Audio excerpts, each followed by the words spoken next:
Treatment is individualized. Yeah. It depends on the patient's age. It depends on whether they've attained their desired family size.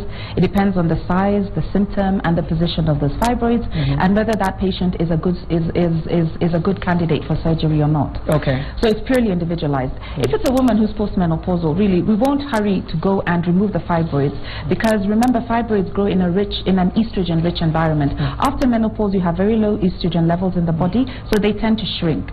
They may become calcified and cause what we call womb stones, which may cause pelvic pain. Then we may go in and remove them surgically. Okay. Now, when it comes to women of reproductive age, there's a medical treatment and then there's a surgical treatment.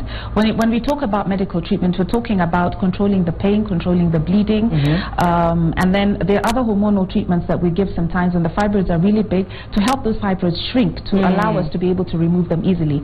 But what a lot of people don't know is that these hormonal treatments are a temporary solution. Right. We are just trying to make a bad situation easier to deal with, because immediately you stop the hormonal treatments, those fibroids grow back to the original size within 3 months. Now, the absolute cure for fibroids is actually removal of the fibroids, which is surgically. Okay. And depending on the woman's age, like I've mentioned, like he's talking about pregnancy, so I'm assuming she's within the reproductive age, she'd want to have children, she hasn't had a desired family size yet. We will do what we call a myomectomy, which is removing the fibroid itself and leaving the uterus intact.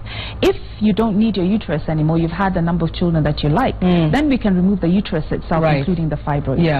The other more specialized treatments, like what we call uterine fibroid embolization, where we actually block the blood supply to the fibroid itself, and then it degenerates, eventually shrinks and dies. Okay.